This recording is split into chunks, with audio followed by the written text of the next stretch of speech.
मला ना त्या व्यक्तीचा खूप सारा हेवा वाटतो. ती व्यक्ती अशी कशी, तिला काहीही फरक पडत नाही. अशा प्रश्नांनी आपण मात्र भांबावून जातोय ना. आपल्या जीवनात खूप सारे सुख दुःख आलेत, आपल्या जीवनात खूप सारे दुःख आहेत, आपण मात्र त्रासून गेलोय. पण त्या व्यक्तीला दुःख नाहीत का? ती व्यक्ती इतकी कशी काय मजबूत, ती व्यक्ती इतकी कशी काय स्ट्रॉंग, किंवा त्या व्यक्तीला काही फरक पडत नाही का? असे अनेक प्रश्न आपल्याला. एखादं असं व्यक्तिमत्व आपल्या जीवनामध्ये असतं, त्या व्यक्तिमत्वाबद्दल असतो, मजबूत असं व्यक्तिमत्व असतं, त्यांची काही लक्षणे असतात, ती आज आपण जाणून घेणार आहोत. चॅनलवर नवीन असेल तर चॅनलला सबस्क्राईब करा, व्हिडिओ आवडल्यास व्हिडिओला लाईक करा. पहा, बऱ्याच जणांना असा प्रश्न पडतो की त्या व्यक्तीला काहीच फरक कसा पडत नाही, त्या व्यक्तीच्या जीवनामध्ये काहीच दुःख नसावेत का? तर असं नसतं. खरं तर या व्यक्तींनी या व्यक्तिमत्वाला घडवण्यासाठी खूप काही संघर्ष, लढाई झेललेली असते, खूप काही कहाणी त्यांच्या मागे दडलेली असते. त्यांचे हे प्रभावी व्यक्तिमत्व घडण्यासाठी त्यांनी स्वतःला काही सवयी लावून घेतलेल्या असतात. त्या सवयींबद्दल आज आपण बोलणार आहोत.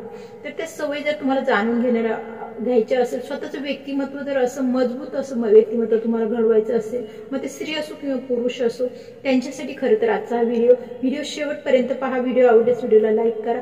पहा, अशा जीवनामध्ये कधी कधी असा प्रसंग येतो की तिथे खूप सारी गर्दी असते. अशा गर्दीच्या ठिकाणी प्रत्येक जण त्या व्यक्तीकडे पाहत असतो. अशी एक व्यक्ती असते, प्रभावी स्वरूपाची व्यक्ती असते, त्या व्यक्तीकडे प्रत्येक जण पाहत असतो. आपण देखील नकळतपणे त्या व्यक्तीकडे पाहत असतो. पण ती व्यक्ती मात्र शांत असते. ती व्यक्ती कोणाकडे पाहत नसते. तिला त्या व्यक्तीने जगाकडे पाहणं सोडून दिलेलं असतं. मग या सवयी त्या व्यक्तीने स्वतःला लावून घेतलेल्या असतात की त्या व्यक्तीला आता जगाकडे पाहायचं नाहीये, तिच्याकडे पाहिलं जातं पण ती कोणाकडेही पाहत नाही. त्या व्यक्तीने जगाकडे पाहणं सोडून दिलेलं असतं, कारण की जगाकडे पाहिल्याने आपलं कुठेतरी खच्चीकरण, स्वतःच्या अस्तित्वाचं खच्चीकरण आपण करून घेत आलो हे त्या व्यक्तीने जाणून घेतलेलं असतं. त्याच्यामुळे त्या व्यक्तीने जगाकडे पाहणं सोडून दिलेलं असतं. ही एक उत्तम सवय त्या व्यक्तीने स्वतःला लावून घेतलेली असते. आपण भलेही त्या व्यक्तीकडे एक प्रभावी व्यक्तिमत्व म्हणून पाहत असतो, पण लोक चांगल्या किंवा वाईट नजरेने आपल्याकडे पाहतात. हा दृष्टिकोनच त्या व्यक्तीच्या मनातून तिने कुठेतरी काढून टाकलेला असतो. या विचारातून तिने कुठेतरी स्वतःला डायव्हर्ट केलेलं असतं. मला आता जगाकडे पाहायचं नाहीये, हा एक भक्कम असा विचार, अशी सवय त्या व्यक्तीने स्वतःमध्ये बिल्ड केलेली असते. त्या व्यक्तीने स्वतःमध्ये अशी आग लावून घेतलेली असते. ती व्यक्ती अशी तशी शांत झालेली नसते. त्यामुळे खूप सारे कष्ट, लढाई, संघर्ष त्या व्यक्तीने झेललेले असतात. म्हणून कदाचित ती व्यक्ती शांत झालेली असते. पण त्या शांततेमागे अशी ही स्वतःच्या अस्तित्वाची आग लावलेली असते ना, त्या आगीत जणू काही एखादी व्यक्ती भस्मसात सुद्धा होऊ शकते. अशी आग त्या व्यक्तीच्या डोळ्यामध्ये म्हणा किंवा त्या व्यक्तीच्या व्यक्तिमत्वात, प्रभावी असं व्यक्तिमत्व त्या व्यक्तीने बनवले असते, त्यामध्ये ती लागलेली आग असते. तर असं व्यक्तिमत्व जर तुम्हाला घडवायचं असेल तर व्हिडिओ नक्की शेवटपर्यंत पहा. अशा व्यक्तींच्या काही सवयी असतात, त्या सवयी देखील तुम्हाला लावणं गरजेचं आहे. तर त्या व्यक्तींच्या अशा काही सवयी असतात. सर्वात प्रथम, अशा व्यक्ती आतून इतक्या सहसत किंवा मजबूत बनत नाही. त्या वरवर जरी ताकदवर दिसत असल्या तरी आतून त्या स्ट्रॉंग बनवण्यासाठी त्यांनी खूप काही गोष्टी बदललेल्या असतात. खूप काही संघर्ष, कष्ट म्हणा, लढाई म्हणा झेललेली असते. त्या इतक्या सहसा आतून मजबूत झालेल्या नसतात. या व्यक्तींनी सर्वात प्रथम स्वतःशी ठाम राहणं, स्वतःशी ठामपणे बोलणं शिकलेलं असतं. पहा, काय सवय आपल्याला लावायच्या आहेत. तर आपल्याला आधी स्वतःशी ठामपणे बोलायला शिकलं पाहिजे. आपल्या जीवनामध्ये येणाऱ्या अडीअडचणींना किंवा कोणत्याही प्रश्नांना आधी आपल्याला स्वतःशी ठामपणे बोलता आलं पाहिजे. बऱ्याचदा आपण आपल्या प्रश्नांची उत्तर शोधायला हे जगामध्ये जातो, इतरांकडे जातो, मित्रमैत्रिणींकडे जातो, नातेसंबंधांकडे जातो, जे आपल्या जवळची कुणी असेल त्यांच्याकडे आपण या गोष्टी शोधण्याचा प्रयत्न करतो. पण खरं तर या व्यक्ती आधी स्वतःला किंवा स्वतःमध्ये या प्रश्नांची उत्तरं शोधतात, स्वतःमध्ये ठामपणे बोलायला शिकतात, स्वतःच्या व्यक्तिमत्वाशी ते ठामपणे बोलतात. प्रत्येक व्यक्ती स्वतःचं उत्तर हे घराबाहेर, या व्यक्ती स्वतःच्या प्रश्नांची उत्तरं कुठेही बाहेर शोधायला जात नाही, ते स्वतःच्या आतमध्ये या प्रश्नांची उत्तरं शोधतात. त्यामुळे या व्यक्ती प्रत्येक प्रश्नाचं उत्तर स्वतःमध्ये शोधण्यासाठी, स्वतःच्या मनामध्ये स्वतःचं उत्तर शोधण्यासाठी दिवसातून कोणताही वेळ, मग तो सकाळची शांतता असो किंवा संध्याकाळचं ते एकांत असो, कोणत्याही वेळ मिळेल त्या वेळेला ते स्वतःच्या या प्रश्नांची उत्तरं शोधण्यासाठी देतात. मग ते या स्वतःच्या आपल्या पडलेल्या प्रश्नांना, संघर्षाला किंवा दुःखाला त्यातून बाहेर काढण्यासाठीचा जो त्यांनी वेळ दिलेला असतो ना, त्या वेळेत ते स्वतःसाठी इतर गोष्टी सगळ्या काही विसरून, सोशल मीडिया असो, म्हणजे नातेसंबंध असो, एकमेकांसोबतचा वेळ असो, सगळं काही विसरून ते फक्त स्वतःच्या आत्म्याशी कनेक्ट होतात. अशा या व्यक्तींच्या या सवयी खूप प्रभावी असतात, त्यामुळे ते स्वतःच्या जीवनामध्ये येणाऱ्या अडचणींना सहज मात करू शकतात. कारण की त्यांनी स्वतःच्या आत्म्याशी त्यांचं कनेक्शन त्यांचं झालेलं असतं. स्वतःच्या दिवसातून मिळालेला जो काही वेळ त्यांनी स्वतःसाठी राखून ठेवलेला, या व्यक्ती नक्कीच हा वेळ राखून ठेवतात. तो वेळ आपल्याला राखून ठेवता आला पाहिजे.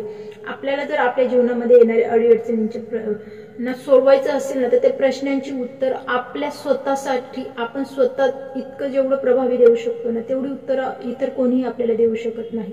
त्यामुळे स्वतःच्या प्रश्नांची उत्तर स्वतःमध्ये शोधायला शिका. त्यासाठी स्वतःसाठी वेळ देणं गरजेचं असतं. आणि हा शांततेचा निवांत वेळ हा आपल्या आत्म्याशी जोडण्याचा वेळ असतो.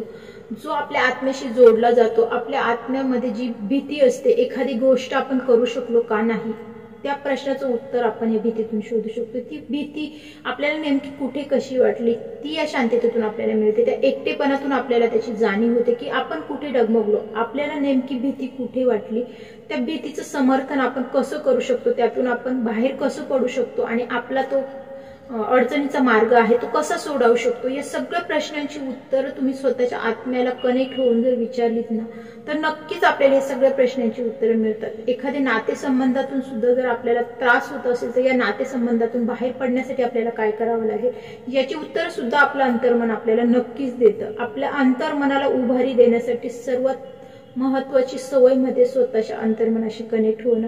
तर ही लोक या गोष्टी नक्कीच करतात जीवनामध्ये. तर अशा ह्या मजबूत व्यक्तींची अशा काही सवयी असतात, अशी काही लक्षणं असतात, ती आज आपण जाणून घेत आहोत. तर या सवयी आपल्याला लावणं देखील तितकंच गरजेचं आहे.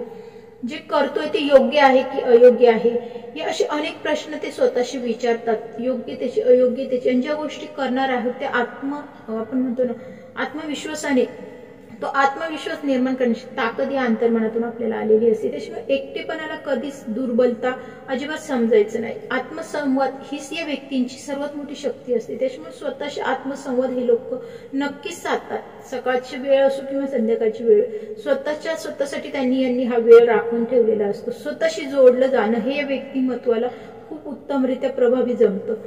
त्यामुळे अशा व्यक्तींना कोणीच हारू शकत नाही, कारण की या व्यक्तीने स्वतःच्या अंतर्मनाला स्वतःला जिंकलेलं असतं. आणि जी व्यक्ती स्वतःच्याच अंतर्मनाला जिंकते ना, त्या व्यक्तीला कोणीच हारू शकत नाही. कारण की आपलं अंतर्मन आणि बाह्यमन हे जेव्हा आपलं द्विधावस्थेत सापडतं, आपलं अंतर्मन आपल्याला वेगळं सांगतं आणि बाहेरचं मन जे असतं ते आपण इतरांच्या स्वाधीन केलेलं असतं. त्यामुळे खरं तर आपल्या जीवनामध्ये अनेक अडीअडचणींना आपण सामोरे जात असतो. पण जेव्हा आपलं अंतर्मन आणि बाह्यमन हे आपण एकमेकांशी जोडून ठेवतो, एकमेकांच्या सहमतीने चालतो अंतर्मनाशी बाह्यमनाशी, त्यावेळेस आपल्याला जीवनामध्ये इतर कोणीही व्यक्ती आपल्याला हारू शकत नाही.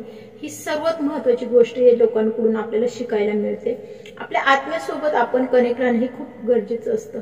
प्रत्येक प्रसंगात त्यामुळे या व्यक्ती स्थिर राहतात. त्यांना त्यांच्या चेहऱ्यावर जरी हसू असलं, दुःख असू सुख असू, त्यांच्या चेहऱ्यावर एक स्मित हास्य असतं आणि ते अंतर्मनातून आलेलं असतं. कारण की त्यांनी संघर्ष दुःख झेलण्याची ताकद त्यांना आतून आलेली असते. त्याच्यामुळे दुःख आलं काय, त्या दुःखाने झेलायचंच आहे, आणि सुख आलं काय तरी ते सुखाने झेलायचंच आहे, आनंदाने झेलायचंच आहे. मग दुःखाला का आपण दुःखात अजून त्रास घेऊन, अंतर्मनाला त्रास देऊन त्या दुःखाला सामोरे जायचं.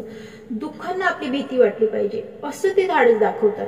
या मी तयार आहे, माझ्या जीवनामध्ये येणाऱ्या दुःखांना सामोरे जाण्यासाठी मी तयार आहे, असं ते हिमतेने बोलतात, असं ते धैर्याने बोलतात. किंवा मला आता जीवनामध्ये येणाऱ्या अडीअडचणींचा काही फारसा फरक पडत नाही, जीवनामध्ये दुःख हे येतच राहणार आहे, याची तयारी मी ठेवली आहे, असं ते अगदी सहजरित्या स्थिरतेने बोलतात आणि या येणाऱ्या अडीअडचणींना अगदी धैर्याने सामोरे जातात. आणि हे धैर्य त्यांना त्यांच्या एकटेपणाने, त्यांच्या संघर्षातून त्यांना शिकवलेलं असतं. ते दुःखापासून कधीच पळ काढत नाही, कारण की त्यांनी हे मान्य केलेलं असतं की जीवनामध्ये दुःख हे येतच राहणार आहे. त्याच्यामुळे त्या दुःखांपासून काय पळायचं, दुःखांना येऊ द्या, त्या दुःखांपासून नवीन धडे घ्या, नवीन गोष्टी शिकायला मिळतात. जीवनामध्ये अजून मोठं संकट दुःख जर येणार असेल ना, त्याची तयारी आपली या छोट्या मोठ्या दुःखातून होते, असं समजून ते येणाऱ्या प्रत्येक दुःखाला धैर्याने सामोरे जातात. का तर जीवनामध्ये अजून दुःख येणार आहे, याची तयारी त्यातून त्यांना मिळते. जशी एखाद्या परीक्षेची तयारी, छोट्या छोट्या परीक्षांतून मोठ्या परीक्षा आपण पास होतो, तसंच हा संघर्ष हे दुःख आपलं असतं जीवनामध्ये, की छोट्या मोठ्या दुःखातूनच आपल्याला मोठं दुःख पेलण्याची ताकद आपल्याला मिळते. नाही तर मग एखादं दुःख आपल्याला असं कोलमडून टाकतं की आपण जीवनात पुन्हा उभारू शकत नाही. तर अशाच या चांगल्या सवयी या लोकांनी स्वतःच्या जीवनामध्ये लावलेल्या असतात आणि त्या सवयी देखील आपल्याला लावून घ्यायच्या. तर अशा व्यक्ती स्वतःला कधीही डगमगू देत नाही, त्या दुःखाला कधीही घाबरत नाही, संकटांना ते धैर्याने तोंड देतात। अशा व्यक्तिमत्व जे असतं ना ते मी तयार आहे, या दुःखाला धैर्याला संकटांना तोंड देण्यासाठी नेहमीच तयार आहे असं त्यांच्या चेहऱ्यावर नेहमी दिसतं। त्यांचं ते व्यक्तिमत्व प्रभावी असं मजबूत व्यक्तिमत्व हे प्रत्येकाला जाणवतं दिसतं। आणि म्हणून आपण म्हणतो की या व्यक्तीला काहीच फरक का पडत नाही, म्हणून आपल्याला हा प्रश्न कदाचित उद्भवत असेल। पण त्यामागे खरं तर संघर्ष, लढाई झेलण्याची ताकद त्यांनी केलेली असते, तर त्याच्या मागचा हा खरा अर्थ असतो। तर अशा या लढण्यासाठी, बोलण्यासाठी, संघर्ष करण्यासाठी जेव्हा या व्यक्तींनी तयार केलेलं असतं तेव्हा या व्यक्तींना त्यांचं आयुष्य कोणत्याही प्रसंगी तोडू शकत नाही। आयुष्यात कितीही अडीअडचणी येऊ, कोणीही कितीही प्रभावी व्यक्तिमत्व त्यांच्या जीवनामध्ये आडवं बनून येऊ, या व्यक्तींना कोणीही तोडू शकत नाही। कारण त्या व्यक्तीने स्वतःला इतकं प्रभावी असं घडवलेलं असतं की जीवनामध्ये कोणीही समोर येऊ त्या व्यक्तीने स्वतःला लढण्याची ताकद निर्माण केलेली असते की इतकं मजबूत असं व्यक्ती आपल्याला दुःखाला दुश्मन म्हणून न पाहता ते प्रत्येक दुःखाला हे धैर्याने सामोरे जाण्यासाठी शिकण्याच्या वृत्तीने ते प्रत्येक दुःखाला सामोरे जात असतात। त्याच्यामुळे त्यांना जीवनामध्ये कधीच कोणी हरवू शकत नाही। अशा प्रभावशाली, शक्तिशाली व्यक्तिमत्वांना बनवताना आपण पाहतो, पण त्यामागचा संघर्ष मात्र आपल्याला दिसत नाही। त्यामुळे संघर्षामध्ये बदललेल्या सवयींना प्रत्येकाला लावून घेणं गरजेचं असतं। म्हणून तर खरं तर जीवनामध्ये संघर्षाच्या लढाईमध्ये खूप काही दडलेलं असतं असं म्हणतात। प्रत्येकाचा विजय दिसतो, पण त्याच्या मागचा संघर्ष हा तितकाच सोपा नसतो हे आपण ऐकतो, पण तेवढं जाणून घेण्याची प्रत्येकाची प्रवृत्ती नसते। तर प्रत्येकाने अनेक अशा सवयी असतात, त्या लावून घ्या स्वतःला। एकटं राहणं ही सवय या व्यक्तींमध्ये खूप प्रभावी प्रमाणात असते। त्या व्यक्ती एकटं राहायला शिकतात, एकटेपणाची जाणीव मात्र त्यांना नसते। त्या एकट्या आहात म्हणून ते स्वतःला कमी लेखत नाही किंवा त्याची जाणीवही त्यांना होत नाही। एकटेपणा हा या लोकांना कधीही तोडत नाही, त्यांना अजून उत्तम प्रभावी बनवतो, एक मजबूत व्यक्तिमत्व बनवायला त्यांना मदत करतो। काहीच त्यांना याचा त्रास वाटत नाही। उलट अशा व्यक्ती एकटेपणाला स्वतःचं मंदिर समजतात। जसं मंदिरामध्ये जाऊन गेल्यानंतर आपल्याला देवाशी कनेक्ट होणं, शांतता, मन शांती मिळते, तसं या लोकांना एकटेपणा हा स्वतःसाठी मंदिर असतो। कारण की ते स्वतःच्या आत्ममनाशी कनेक्ट झालेले असतात आणि अंतर्मन हे त्यांच्यासाठी देव असतं, त्या देवाशी ते कनेक्ट झालेले असतात। त्याच्यामुळे त्यांच्यासाठी हे एकटेपणाने आलेलं व्यक्तिमत्व हे अजिबात त्यांना त्याची कमतरता जाणवत नाही किंवा कमीपणा भासत नाही की आपण कुठेतरी जीवनामध्ये एकटे पडलेत। अनेक एकटे पडणारे व्यक्ती स्वतःच्या आवडीनिवडी जपतात, कोणी गाणी ऐकतात, कोणी लिखाण काम करतात, कोणी वाचन करतात, कोणी एंटरटेनमेंटचे कार्यक्रम बघतात। त्यांना ज्यांना ज्याच्या त्याच्यामध्ये आवड निर्माण होते किंवा आवड वाटते, आनंद मिळतो, त्या गोष्टी त्या उत्तमरित्या करतात, त्यांचा एकटेपणा त्या अगदी प्रभावीपणे जगतात। तर मग अशा व्यक्ती एकटे राहणं म्हणजे न्यूनगंड किंवा न्यूनगंड बाळगतात असा त्याचा अर्थ होत नाही। काही प्रभावी असे मजबूत स्वभावाचे व्यक्तिमत्व जे असतात त्यांनी एकटेपणाने स्वतःला घडवलेलं असतं, त्याच्यामुळे एकटेपणा हा त्यांच्यासाठी हा प्रभावी ठरलेला असतो। अशा व्यक्ती दुसऱ्यांशी कनेक्ट नसतात असाही त्याचा अर्थ होत नाही। मग हा एकटेपणातच त्यांचं आयुष्य असतं का? तर असं नाही। तर अशा व्यक्ती इतरांशी देखील कनेक्ट असतात, पण त्या आत्मनिर्भर मात्र स्वतःवर असतात। त्यांच्या जीवनामध्ये जे काही सुखदुःख येत असतं त्या सुखदुःखाला सामोरं जाण्याचं सामर्थ्य त्यांनी तो स्वतःमध्ये बिल्ड केलेलं असतं, त्याला तो म्हणजे आत्मनिर्भर। स्वतःवरती ते आत्मनिर्भर असतात, ते इतरांशी कनेक्ट नक्कीच असतात, नातेसंबंधांनी म्हणा किंवा फॅमिलीच्या गोष्टी असतात, फॅमिलीने एकमेकाशी कनेक्ट जरी असतील तरी आत्मनिर्भर मात्र या व्यक्ती स्वतःवर असतात।